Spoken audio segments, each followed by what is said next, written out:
look into, some experiences in monastic settings that I've experienced as being deep educational experiences, and we'll explore how those relate to other potential settings of education.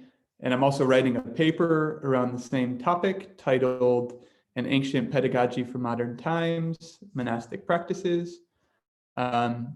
So before the meditation, I'm just going to read the introduction to that paper. And this is a work in progress now. And then we can kind of hold this in the meditation if we choose and see kind of what ideas start coming to us. So here is the first 3 paragraphs in the introduction. When reading Gregory Cajete's book, Look to the Mountains, which describes an ecology of indigenous learning practices in pre-school societies, I was struck at how relevant the pedagogies he was describing were to the current issues we are trying to solve now in our societies. He described teaching and learning that implicitly had many of the core elements that schools are trying, but in many cases failing, to manufacture through prescribed curriculum. Specifically, to name a few, project-based learning, environmental science, social-emotional learning, community-based learning, learning through apprenticeship. The learning that Dr. Cajete described in these communities was experiential, practical, and contextual. Globally, there are many indigenous, ancient, and traditional ways of teaching and learning that have been discarded, overlooked, and replaced in the process of the industrialization of our education systems. This shift in pedagogy is directly aligned with the shifts in society and has led to increased disconnection with and destruction of our human and natural ecosystems. This paper is part 2 of an ongoing series.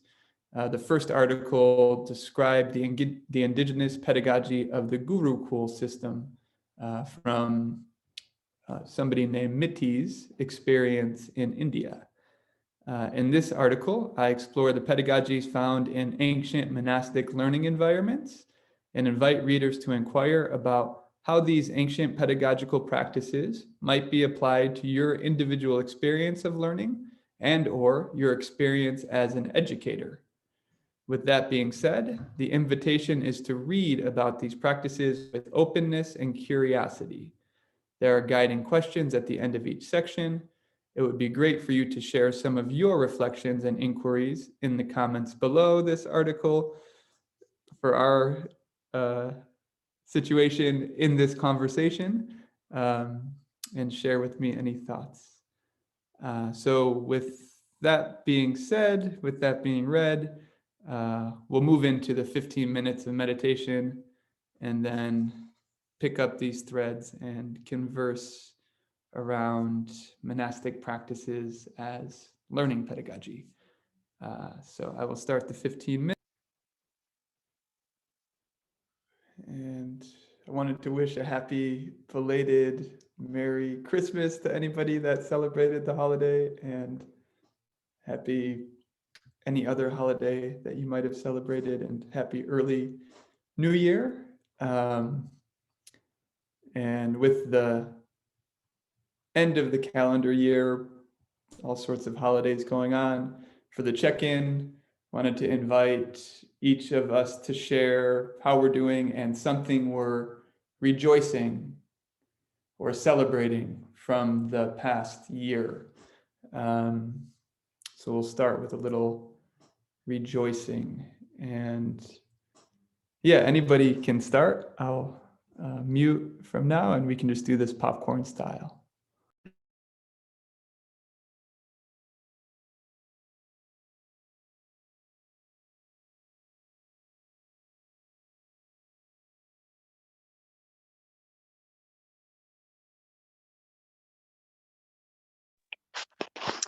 I am rejoicing in new friendships and relationships, and I have relationships in my life that have developed over the past year that I truly cherish. So I am absolutely rejoicing in that.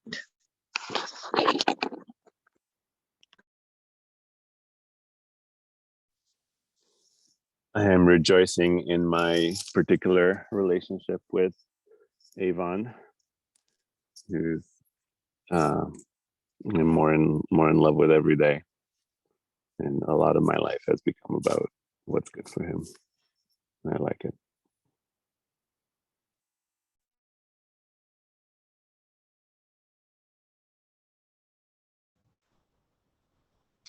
Been reflecting on what I've learned this year, and I'm very, very grateful and rejoicing that I have the ability to learn and grow, and really thankful that there's a lot more things that I get to learn and grow, ways I get to grow. So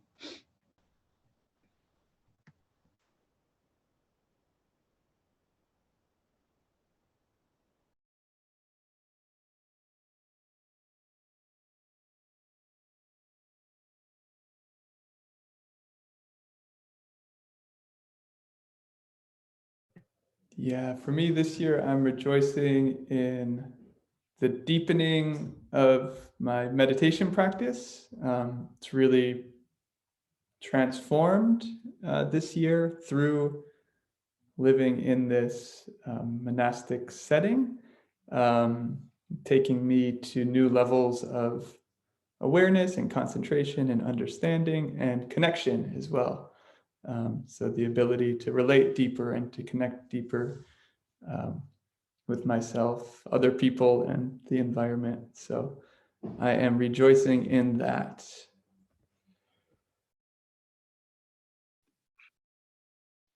I think something that I'm rejoicing in, I'm like feeling bad for the things that I'm not gonna say because those all are worth mentioning. Something I think that became very apparent to me this year, and it's like seems like a silly goal that I had, but I think I've really settled into it, was rejoicing in the seasons. I had previously lived in a place that didn't had, I mean, everywhere has seasons, but it was more similar throughout the year. And now I'm living in a place with very extreme seasons. And yeah, there's so many dynamics to that, understanding like the seasons of what you can do with that which is outside of you, and with which you interact with, but also like the seasons of self. A lot of my activities, or a lot of the way that I eat, what I do, how I feel, has been reflected by the seasons. And it's just a really, I don't know what word to put to it. It's a beautiful like recognition and kind of just like submission to have towards that which is much greater than I am.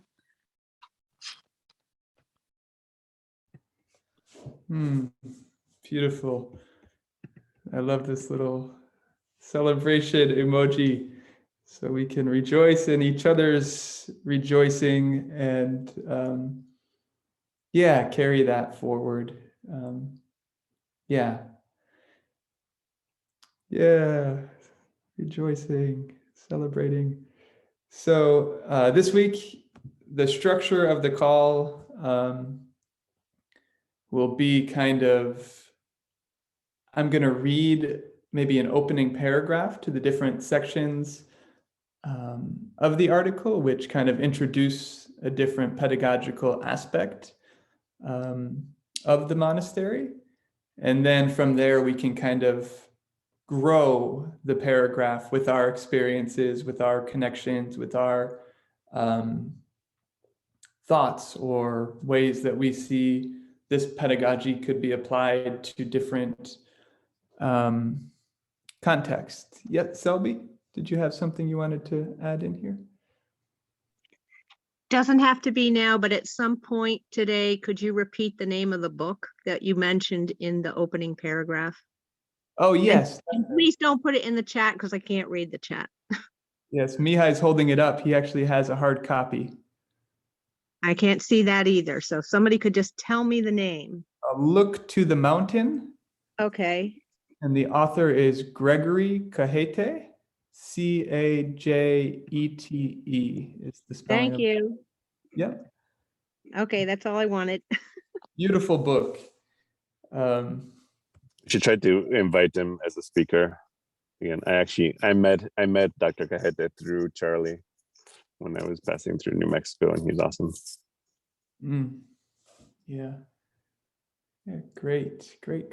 And yeah, also a preface, my experiences have been in Buddhist-centric monasteries. There's monastic practices in various mystical traditions. But I think the pedagogical practices I'm going to share here stem mostly from the Buddhist monastic tradition, given my experiences in Thailand and my current experience here at Maple. So that's just another preface that, yeah, there are many different practices, but these will be more centered around that. Okay, so to begin, I'll read a short excerpt talking about the pedagogy of interviews. And yeah, I'll read a brief description that I put in the article. The bell rings. One student shifts from the interview bench to the interview room. Another student shifts from the meditation hall to the interview bench. The student enters the interview room and sits in front of an experienced, trustworthy teacher. The student shares their aspiration and an update of their experience with their meditation practice, and the teacher listens deeply. More than the words, the teacher listens to the way the student enters the room, the tone in their voice, the way they answer questions. After listening closely, the teacher gives the student inspiration and/or compassionately encourages the student to take their next steps. Then the teacher gives the student an assignment to work on and report back with their experiences for the next interview. Sometimes the assignment is very clear and practical, and the student leaves with inspiration and excitement. Other times, the student leaves the interview room perplexed and even frustrated, trying to decipher the meaning of the teacher's assignment. Sometimes the teacher's assignment is for the student to come up with their own assignment. The bell rings, the next student enters the interview room.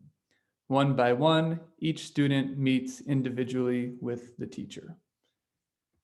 So I'll pause there. There's further description in the article about different traditions and different ways that interviews happen. But the simple idea is the teacher meets individually with each student and checks in with where they're at and guides them on how they can move forward. So I'm curious if anybody's experienced a learning situation like this, or if anybody has any ideas of how this pedagogy, this way of teaching and learning, could be applied to other learning environments that aren't per se monastic. Delaney?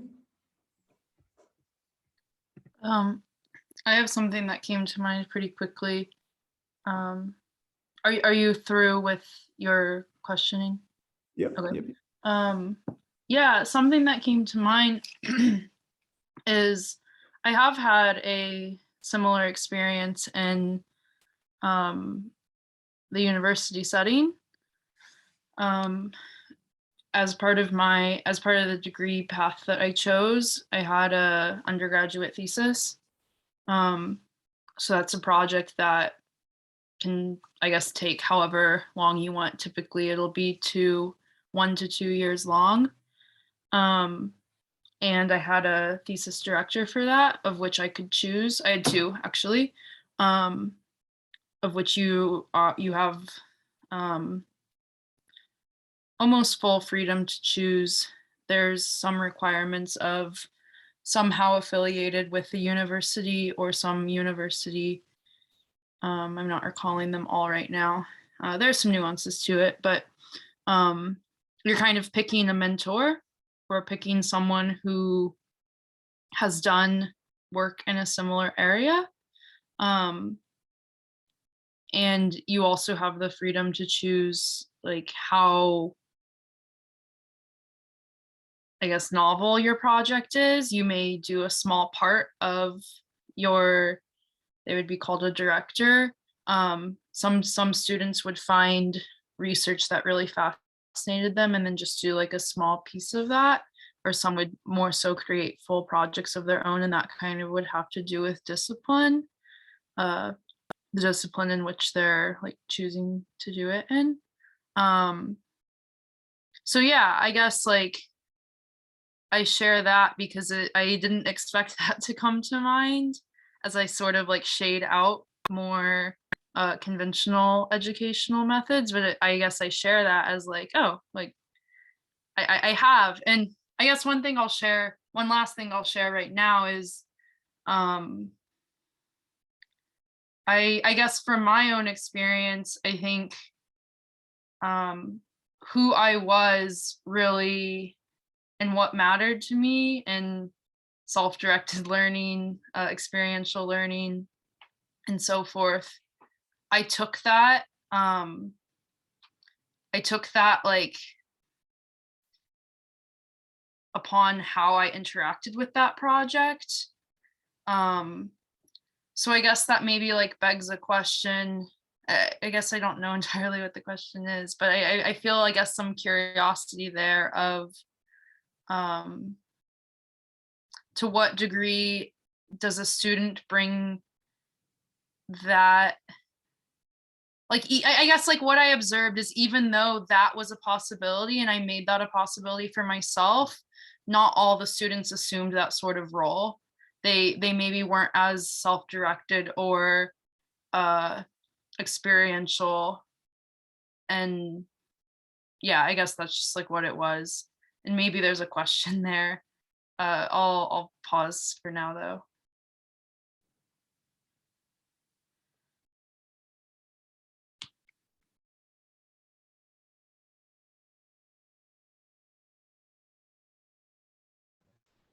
I'm glad you mentioned that, Delaney. That reminded me also of my undergraduate thesis work, and I wouldn't have graduated without my thesis advisor. So it was a time where I could show up as I was and be seen. And I think that's kind of what was really salient in what you said, Dan.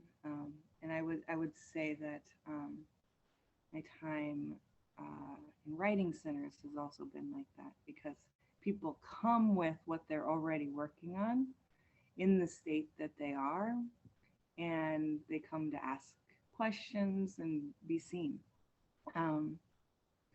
In similar, they have to have that initiation. They're the ones that set it up. They're the ones that do it. In much the same way, you have that shift from like a teacher giving you an assignment to do, and then you do the assignment, versus you have this graduation requirement and you have to figure it out and set it up and make it happen. And so it's really your intrinsic motivation. And you're making the decisions about how it's going to be done and whatnot. I also think that some forms of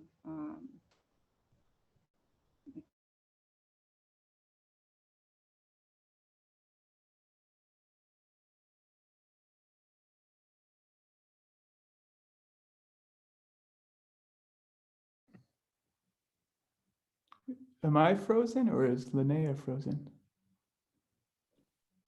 I lost Linnea. Oh, there you are. Are you back with us, Linnea? oh yeah, sorry. You froze for a second. You're saying you think some forms and then I think it froze. Oh, some forms of cognitive behavioral therapies are similar in that you'll come with the experiences that you're currently having, and you work through some of those and get some feedback as to how you could work on that throughout the week, almost like homework. And then the other thing that came up to me too is another kind of tutoring situation where you're engaged in music lessons. whether that's, you know, composing your own music or working on pieces that others have written.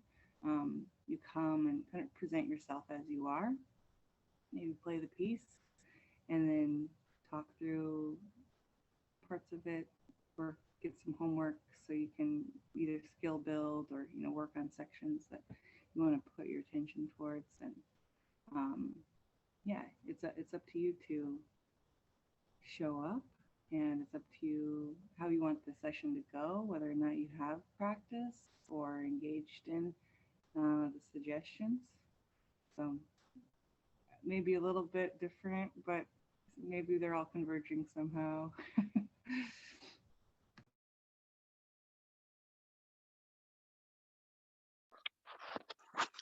I'd like to add to that. First of all, I just want to reflect to you, Dan, that I loved the description of how the master is, or teacher is, listening intently to how you entered the room, the tone of your voice, as well as all the other things. There's so much intuition that goes into teaching. So I love that aspect of it.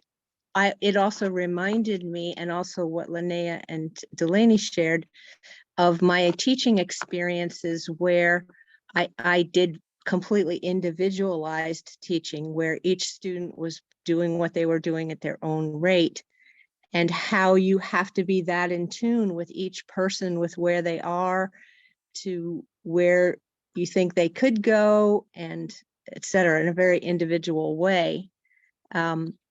The first thing that came to mind when you shared, Dan, was spiritual direction in the Catholic tradition, which you may have touched on in your article, but it's one-on-one. Sometimes it's within the sacrament of reconciliation, also known as confession, where you're coming to confess your sins, and the spiritual director or the priest hearing your confession not only stands in for God to assure you that you're forgiven, but also to offer some words of encouragement to you, to give a little bit of like advice about what you're talking about, what you bring to this situation. It's always one-on-one, always private, always confidential. But spiritual direction can sometimes not be just about confession. It can be spiritual accompaniment, which sounds like very much what's going on for you in the monastery, where someone who has perhaps more spiritual experience, often a religious of some kind, a vowed person, doesn't have to be, can be a lay person, but that they are, their aim is to tune in to where you are, to listen very intently to what you bring to them, the stumbling blocks you may be encountering or so forth, and to just offer you a little bit of a different view, not to necessarily teach you or even to guide you, but so much as to just help you to see things in a different way that help you progress. So that's something I'm very familiar with. And lastly, I just want to add, and I'm not going to say much about this because Dan, I think I'm going to email you privately, but I don't know if you've been here enough to know that the monastic rhythm is what I'm basing my whole reimagining of education on.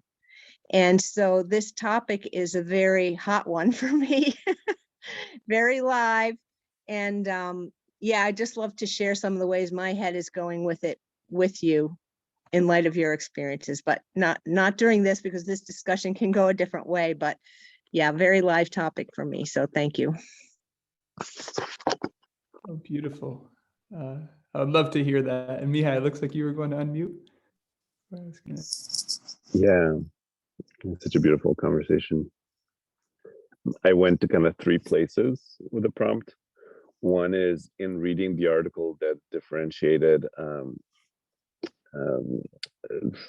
liberated learner centers from ALCs from Sudbury.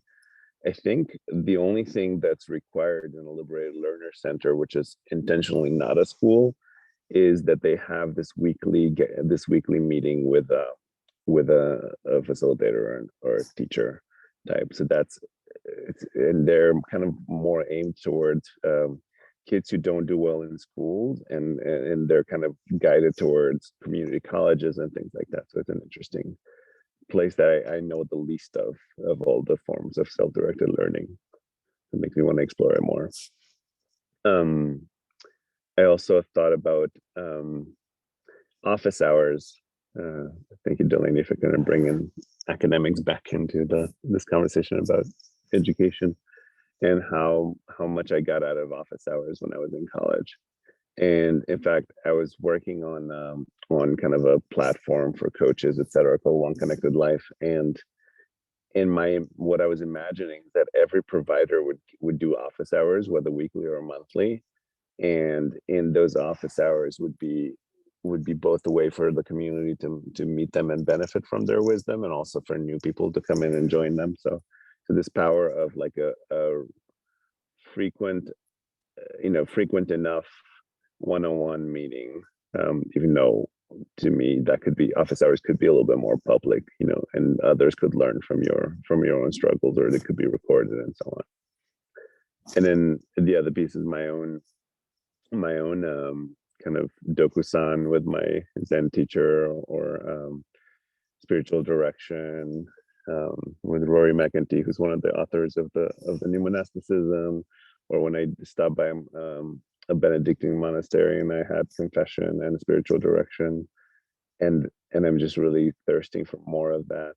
Although it hasn't been for me as much of a here's an assignment. Sometimes I'm almost asking for that assignment more, and but a lot of times I walk away thinking differently about things that I had thought before. An example is when I went in with like, oh, I've had this insight about centering prayer, how I bring it with passion, and Rory goes, yes, well, it might be good to let go of that a little bit, because it's really God's grace that. I was like, oh fuck, what?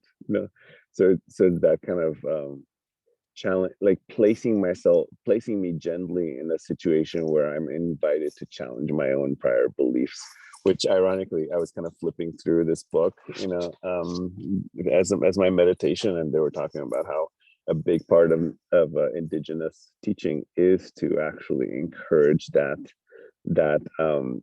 challenging of your own beliefs.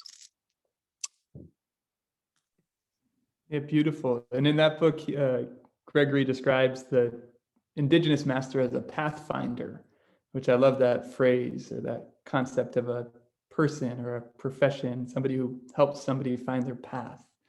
And yeah, I guess just kind of building on what was already shared, it's genuinely individualized teaching, where there'll be like 30 of us sitting in the meditation hall, and each one of us will be working on a different assignment. Some like super advanced, like 10-year meditators, some people who are meditating for the first time. But if you look in the hall, it looks like everybody's doing the same thing, but each person is really genuinely working on something different. And I think another aspect of the Zen interview, or the more monastic interview, which Selby kind of touched on a bit, is often it's not rational. It's not based on figuring it out. It's not like an assignment, like do these homework problems and come back and show me your answers. It's beyond the rational. It's more irrational and more intuitive. And the koan system in more advanced monasteries is an example of that. You get an assignment that you have to experientially explore, not just go and do research and write about it, or like practice a particular technique, but it's something beyond the intellect, beyond the senses, which I think is very different than a lot of our academic institutions, or learning an instrument, for example, which I think makes the interviews in this specific lineage unique, and I imagine similar in spiritual, I forget the phrase, the spiritual check-ins that you mentioned, Selby. And just to finish this one before we move on to the next one, I'm thinking I did interviews with students that studied with Manish, And one student described a breakthrough where he was going through a personal crisis and ended up in Shikshantar having like a 3.5-hour conversation with Manish. And he said something that broke him was Manish's question, if you had all the money in the world, what would you do with it? And, you know, it's one of those questions that, again, is not practical, not, you know, something that you figure out. It's just something that, could you answer that immediately without hesitation? Are you that connected to your purpose or your vision that you have an answer that just flows off your tongue when you're posed that question? So it was very interesting when the person was asked that, they didn't know, they didn't have an answer. And that kind of showed them where they weren't. So yeah, the interview or the in-depth one-on-one meetings with teachers can be very powerful. And yeah, I appreciate all the ideas you shared and connections. Definitely opened up new connections for me. Going to move on to the next pedagogical aspect, and we'll do a similar thing. And I'll probably jump around to get to some unique ones. And this is in the rites of passage section. And this is the pedagogical tool of pilgrimage. And yeah, I'll just read a couple paragraphs here. The 20th century mystic Peace Pilgrim describes a pilgrim as a wanderer with a purpose. She walked a similar path as the monastics in the Middle Ages. She describes the pilgrims went out as disciples were sent out, without money, without food, without adequate clothing. As her name implies, Peace Pilgrim walked for peace. The purpose of a pilgrimage can vary depending on the pilgrim. However, what remains is that a pilgrim walks prayerfully, and a pilgrim walks as an opportunity to come into contact with many people and perhaps inspire them to do something for peace in their own way. And peace is the example here, but it could be different depending on the pilgrim. So pilgrimage is the next pedagogical tool. I know, again, bringing it back to Manish, he described the cycle yatra, where the groups, you know, this wasn't solo, but in this example, group of kids went out on their bicycles without money, without technology, without food. And they did a sort of group bicycle pilgrimage, where, you know, you depend on the generosity of the people you encounter to support you. And I think many deep learnings come from this, but I'll pause there and then see if anybody's done pilgrimage, seen it done in any other educational settings, or has any other thoughts on how this could be potentially applied to other educational settings.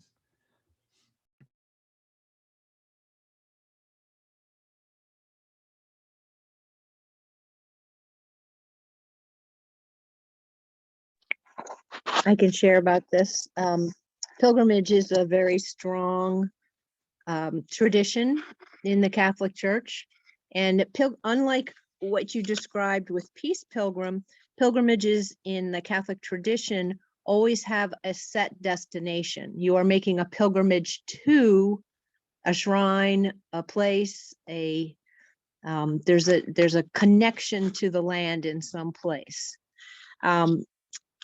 Equally, there is no, you don't take provisions and you are hoping to meet people. And I think one of the aspects of pilgrimage is it's a journey in all senses of the word, and that, like dialogic dialogue, the pilgrim is open to being changed by the experience, by those that the pilgrim meets.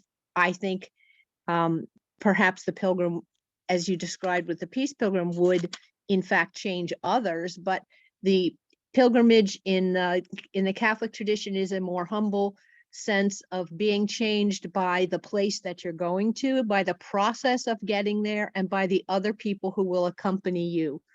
There are famous places of pilgrimage.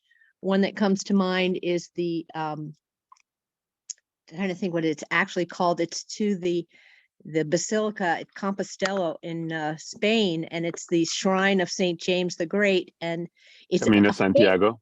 Yes, yes, yes. And pilgrims go there, and there are places, hostels to stay along the way. And it's a famous process that people try to do at least once in their life. What else did I write down so that I wouldn't forget? Oh, and the words that you were asking about earlier, Dan, are spiritual direction. That's what it's called in the Christian tradition, spiritual direction. So yeah, pilgrimage, I even know of one more or less contemporary community, like an order, that uses pilgrimage as one of its vows, that it vows that its members vow to pilgrimage through life. So that's what I can add.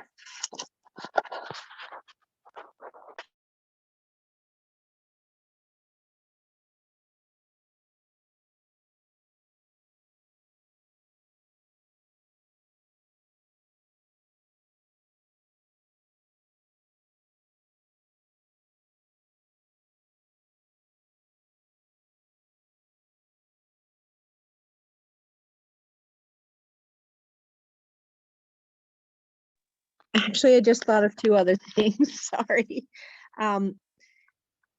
It says in the Bible somewhere that we are pilgrims on this earth. That's the way we should see this life on this earth, is as a pilgrimage. And also there's a famous statue from Central or South America somewhere, a statue of a child Jesus who's dressed as a pilgrim.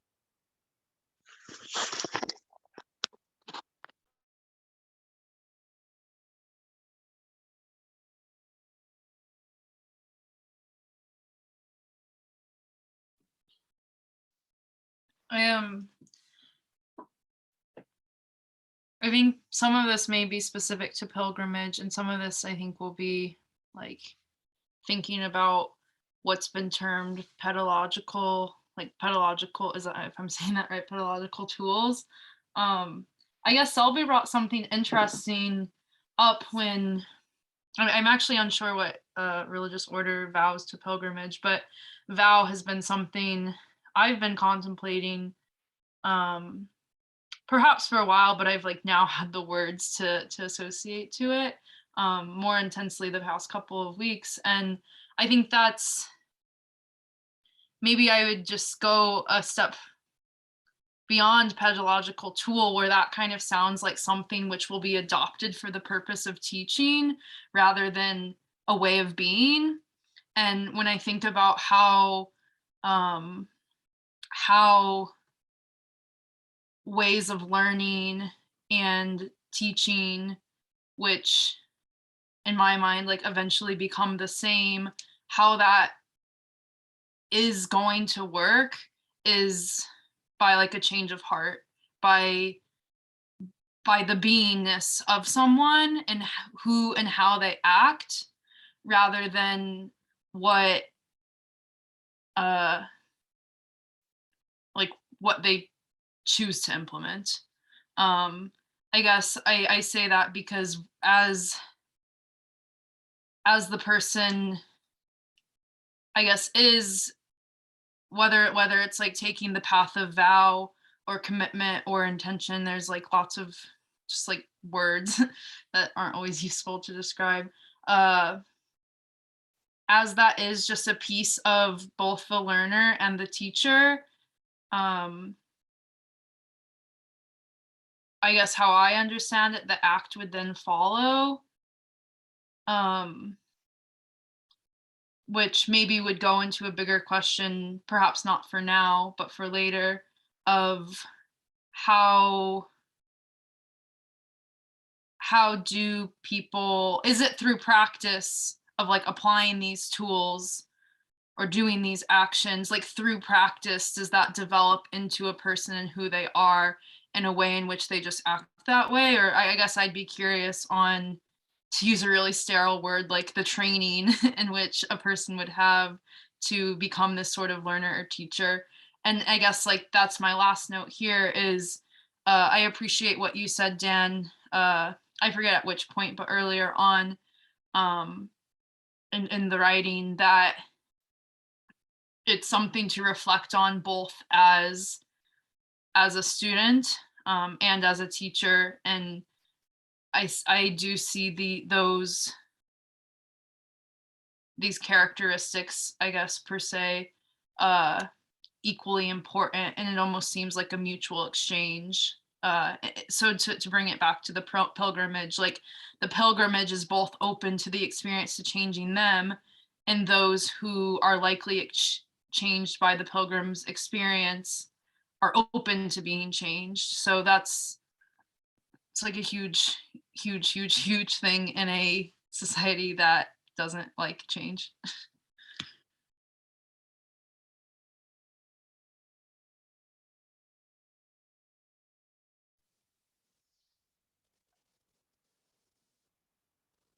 I'm on a sort of pilgrimage. I have been for a year and a half, but it's also been this weird combination of comfort. Like I'm actually in a car with a warm bed in it, so I can never be too uncomfortable. And I stop by and buy food or groceries. So it's this, and I'm not asking for. I'm not depending on the stranger's willingness to gift me. And I thought about it, like I'm on the border. I'm basically on the Mexico border, trying to gather up my courage and work up the logistics to go into there. And in a sense, this is actually this gift of a culture where I could do this kind of a pilgrimage, where people probably would share their what little they have with me, if it's anything like Romania. So I think I'm focusing on the kind of the discomfort aspect of it, and how much can I transition even further away from that comfortable like space inside a room with a stove and you know meals and restaurants and everything.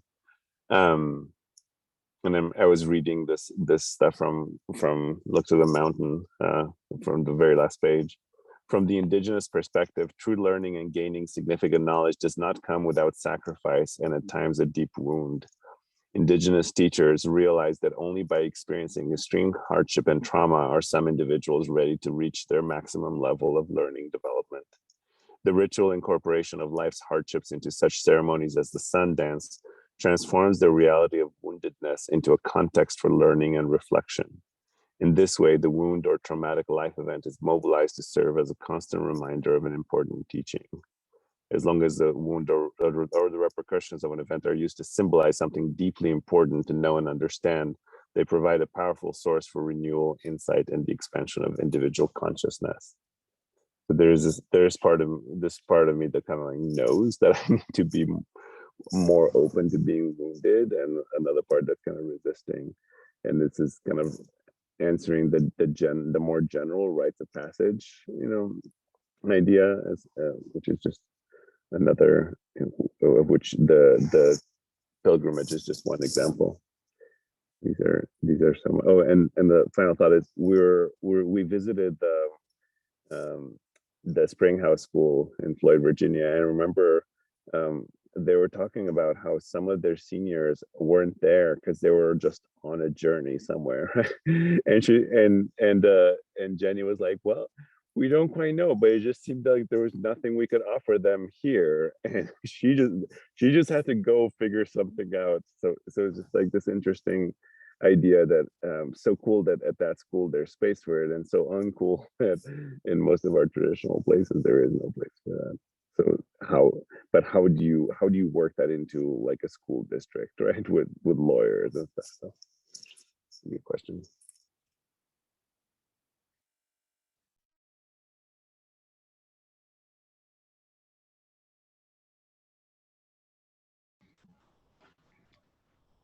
There's a couple of things that come up for me. One, that I think that there's a lot of rites of passage in numbered, especially in Islam. A lot of major points in life are sort of reflected on with rites of passage. through pilgrimage. And I'm trying to recall more specifically, but I know that there were some pre-Christian Celtic, Druidic sort of pilgrimage slash rites of passage that were very similar to what I'd read about in Native American traditions, where you basically go out with nothing, without knowing where you're going. And that journey of survival is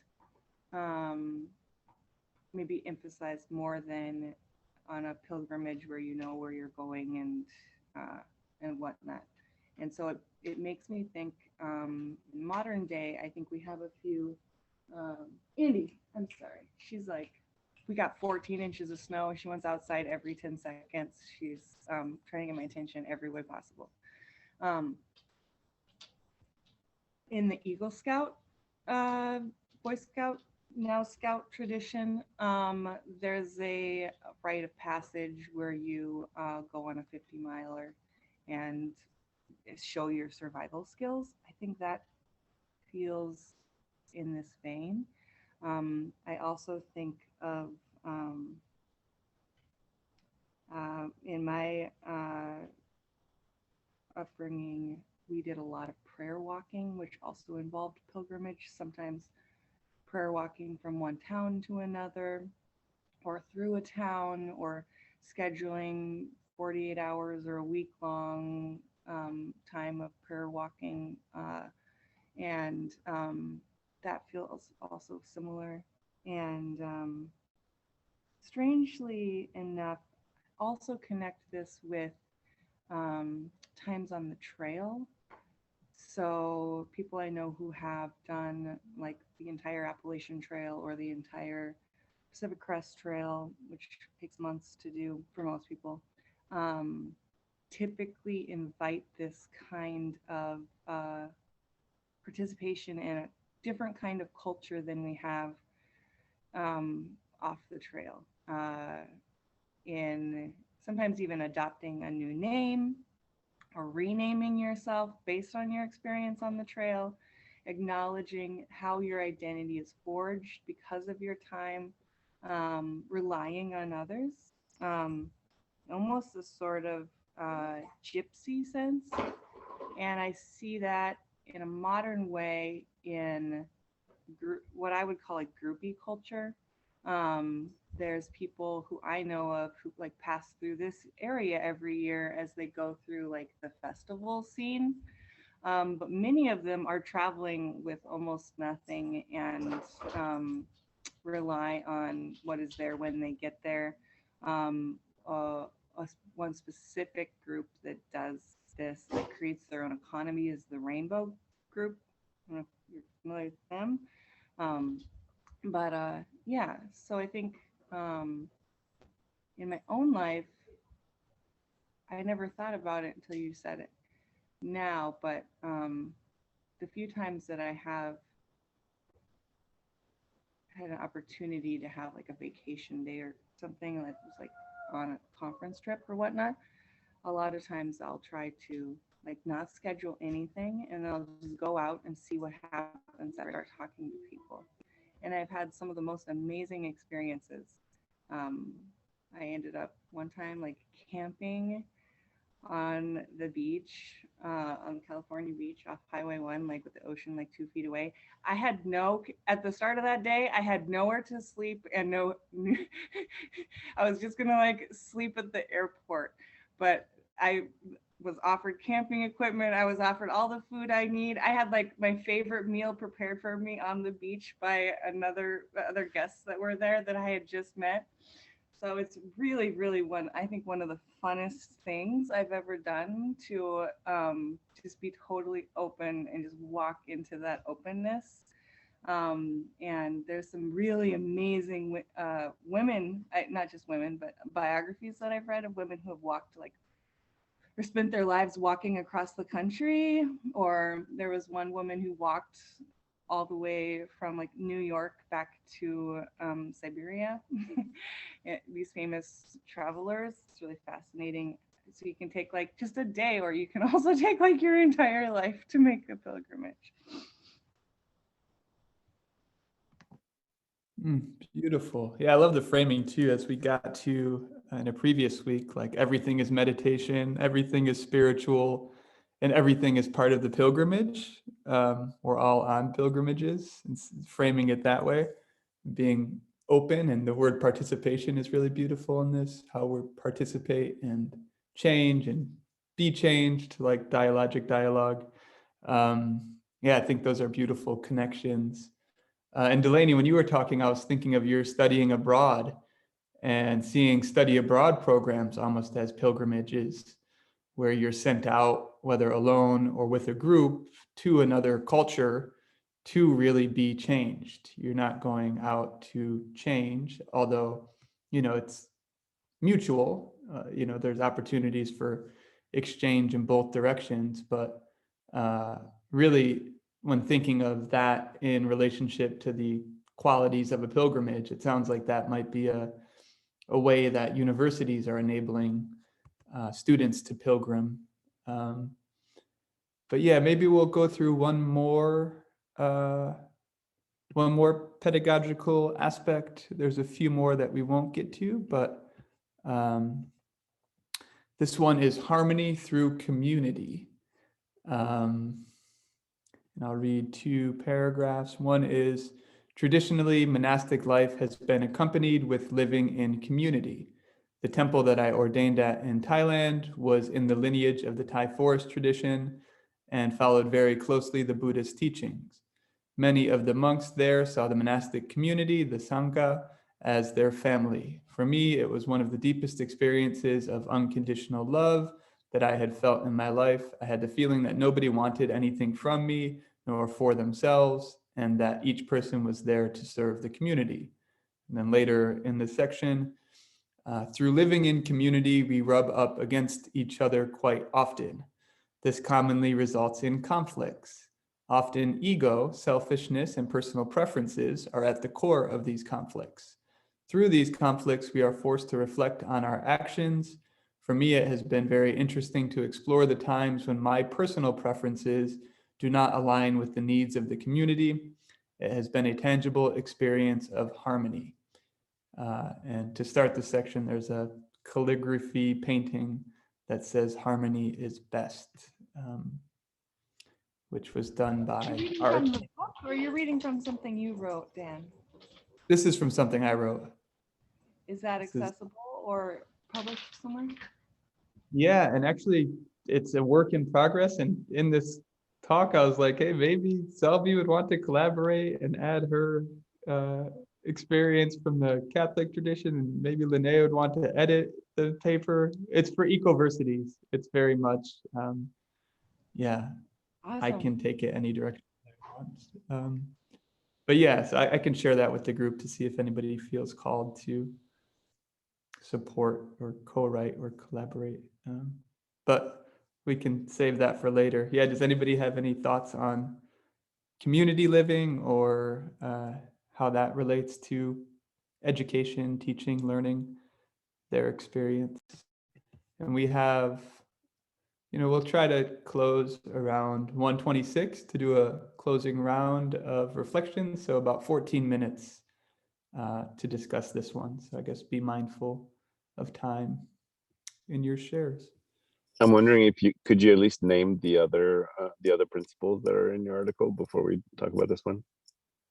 Sure. The other two sections, one is on group retreats. So where groups go into silent retreat without technology, without communication. And then the other one in the rites of passage section is solo retreats, where individuals go into a cabin or seclusion for an extended period of time without technology, or sometimes with technology, but in silence, in seclusion. Yeah, those were the other two that are in the article. I don't think there's any. Yeah, that's it. So yeah, feel free to talk to any of those that weren't described or talk to the community aspect.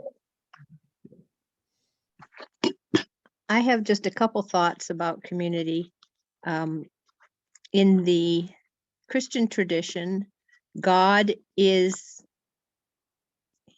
him, her, itself, a communion, a community of three persons, and without conflict, but there is no human community without conflict.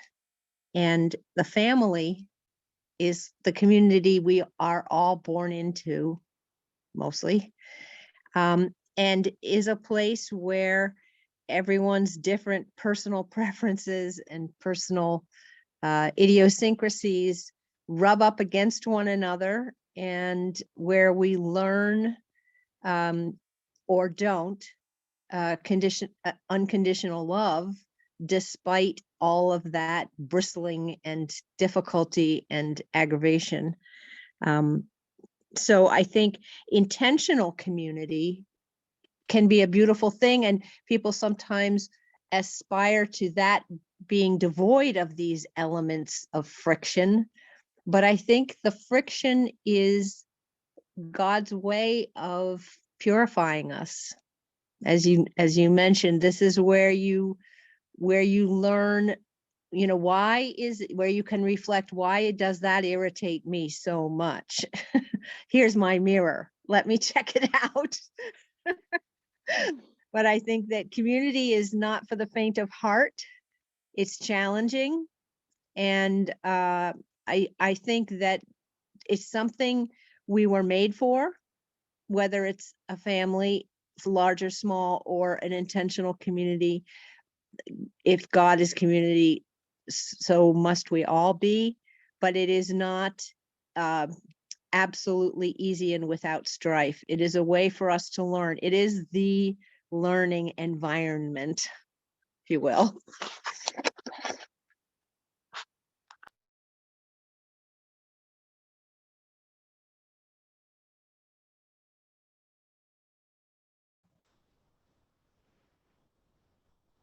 Yeah, I just obsessed with community and living in community. My first experience was in college, being an RA, so being responsible for a floor, which was interesting because it's not only one person has a main role, and so it impacts how everyone relates to each other and to that one person.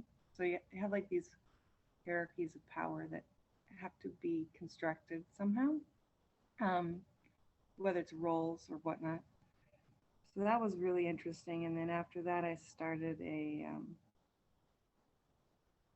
I wanted deeper relationships, and I wanted them to be for a purpose that I resonated with. So it was a Christian community, and there was a girls' house and a boys' house across the street from each other. And that was also very interesting because the friction is sort of what forms you. Not just the friction, where you come together in like authenticity. That's what formed. Like when we first went into the house, it had been like a party house. We had to clean the whole thing, right? And so that bonding that happened over like the routine tasks, like the moments where you are together, like it's really, really interesting. And then after that, I was in a community with mixed people that sort of really challenged, like, can people just be together without that purpose? Like, if they're not connecting to a specific purpose that they share, or their shared value and mission of why you're in a community, then can the community sustain itself if you don't share those things? And I think I felt like my learned lesson from that experiment was no. And you find out very quickly if you do not share the same mission, even if you think you do at the start. There's like some kind of flexibility involved because people are growing different ways, and they have to be able to like show up authentically for themselves, like you were saying, the mirror, Selby, but they also have to see that that is a process happening in others and be able to hold space and respect for that. So yeah, it's interesting. I think the asceticism bit is really fascinating to me, because I think in quite a few traditions, a lot of what holds the group together is what they have agreed to with restrain themselves from. Whether that's all eating vegan or all practicing the same religious tradition in the way that they've agreed to practice it, or refraining from sexual intercourse, or whatever it is that they've decided to not do. I think that is really becomes part of the identity of the group in some ways. And it's interesting to see how within that community, sorry, I don't want to keep going too long, but one outlier, it can be the thing that like disintegrates the entire group, or it can be the thing that brings the whole group together in a way that they could not have been so strongly held without that happening. I don't know. That's my experience in community. Yeah. It's the knife's edge of the learning tool. And I think it shifts too, like when I lived in China with other teachers for weeks at a time.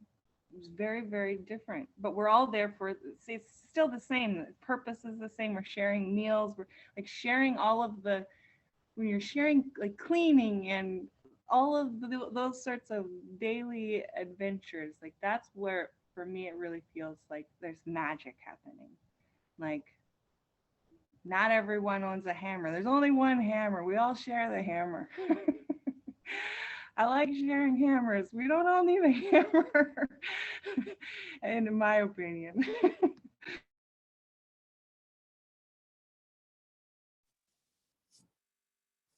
I'm thinking about the contrast between community and the solo retreat.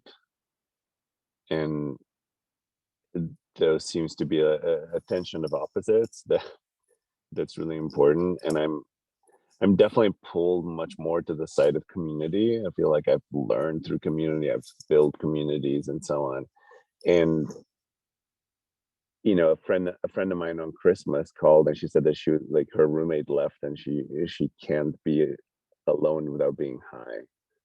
And it's like, okay, I'm not quite like that, but like there's something in me that's like if I'm alone, I need to be listening to a podcast or something. I can be alone with my own thoughts, which is ironic since I do have a meditation practice. And so there's that aloneness, which I think community kind of falls apart if people don't take time alone, and I spend a lot of time geeking out on community and what works, what doesn't. As part of the Authentic SF Community Council, where we had these really cool guidelines, for how to interact with each other, like no hiding, no shaming, the yes dear process for coming back into integrity, where we transform emotional upset into more clarity and connection. So there's all these ideas that I have, and when I think about Oros, basically is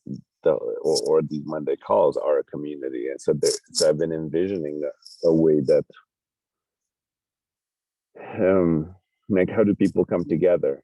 I had a really beautiful conversation with Daniel, who's a spiritual director. Actually, he was on our one Manish retro call, and he'll be back.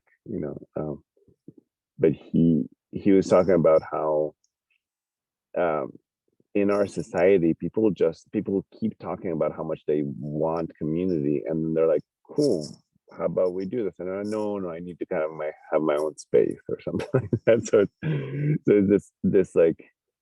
this awareness of me, of how fucking American I am, and how much, even though I do want spiritual community, there's something inside me, like a set of habits and expectations that is kind of working against that. So that's why I'm really intrigued to talk to Daniel more about that concept of how do we even begin to unwind that, so we can have real spiritual community. And I'll just say Parker Palmer Community of Truth is something that's really alive for me. It's really like he has this beautiful idea, and I also think that goes with dialogue with resolving some of the conflict that's in the modern dialogue.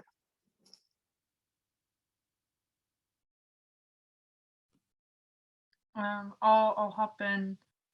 I'll start where you. Oh, what came to mind? I have a lot in my head, and something that you just ended with, Mihai, like I wanted to go on.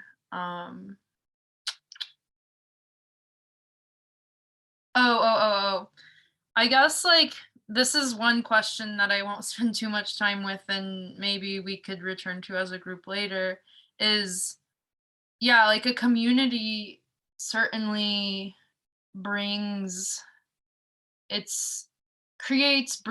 already has like its own culture.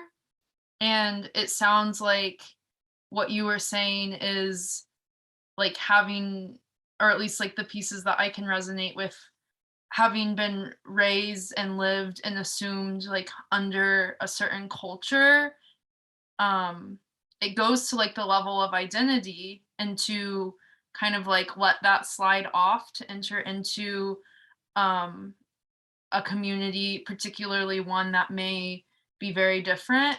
Like the reason that I want to leave one and go into the other is the same reason that it's hard to go into another. So I guess I'll just leave that there as a topic for later.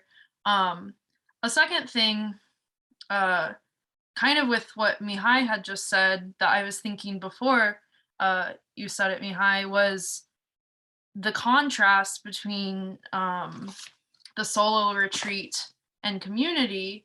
And what I was thinking is, I guess just to like throw a bit of a challenge to myself or anyone who wants to take it, I don't know if I see those as very different, in that thinking, I guess like to preface, as I'm thinking of all of these, I don't know what to call them, topics, I guess that Dan has mentioned, I'm really seeing like the intricacies and connections between them all, where community exists in the interview of the master and the student.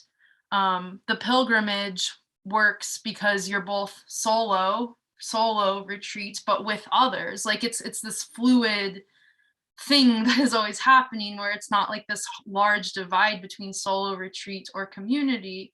And the other thing that supplements that thought for me is something I've been also contemplating, is kind of like the act of prayer and what that really means. And it's been described by someone to me as a conversation with God, with whoever, whatever you're talking to.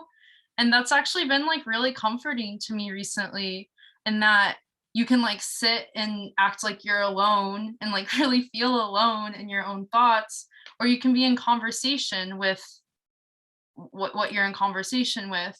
And as Selby said, that is a form of community that like exists within yourself. Like if there is a higher truth in which you are aspiring towards, you've maybe made vows or commitments to, you're inviting a community within, and in many aspects.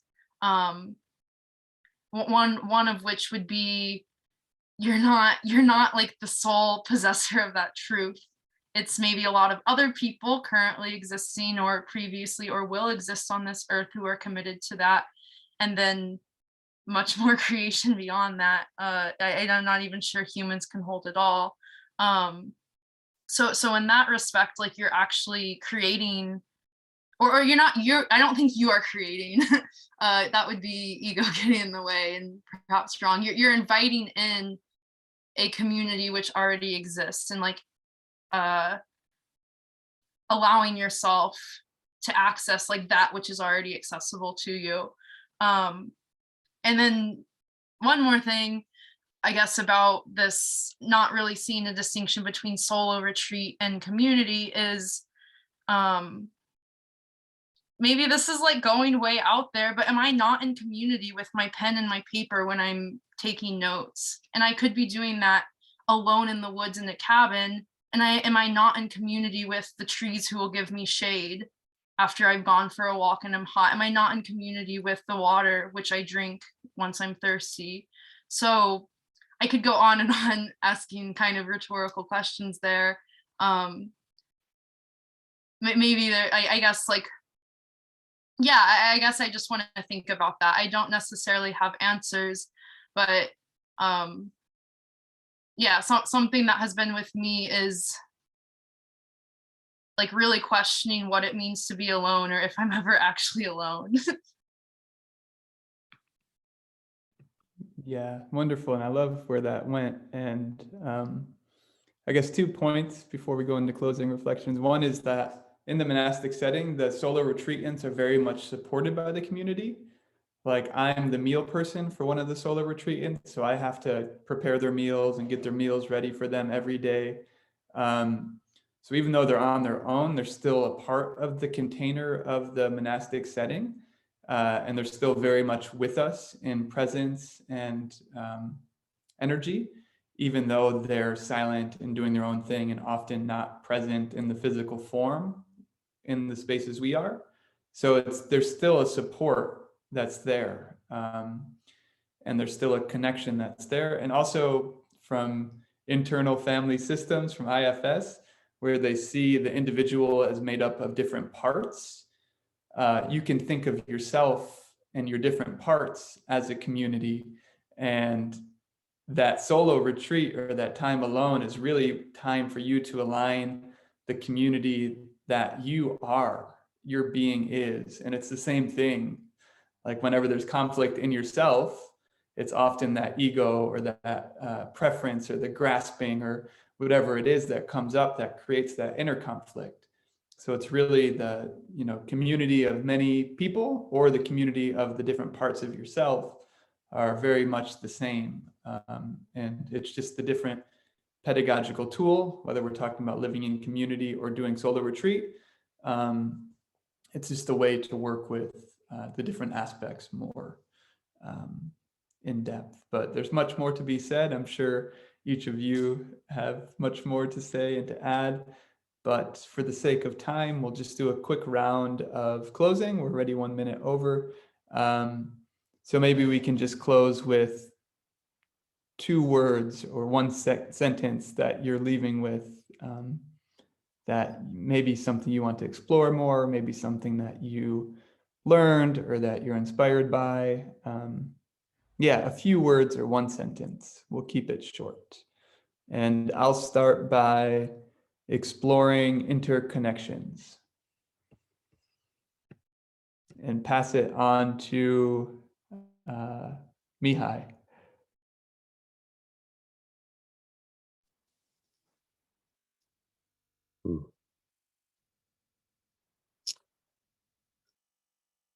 There's a togetherness in thought.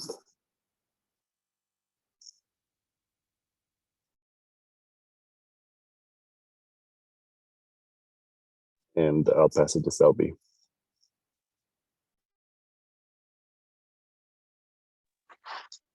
Each of you brought up something I want to pursue further.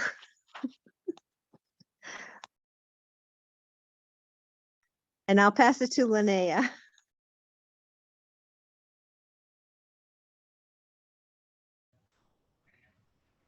I am ravenous for community. A community that practices that I could share my most essential practices with. And I want to remember how ravenous I am, because I'm going to find that community and then I'm going to get frustrated. And so I want to be able to really remember how badly I wanted that challenge.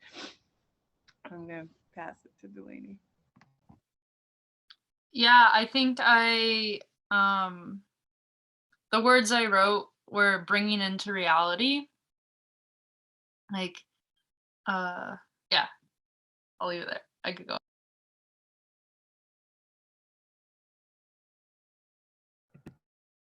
Wonderful. Well, thank you, everyone. And we'll take a break. And for those of you that are going to jump off, it was great to see you. For those of you that are going to stay on, enjoy the continued conversation, but break for now.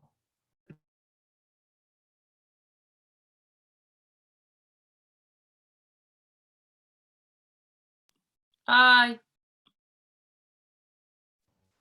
Bye. Bye, everyone. Who's not coming back?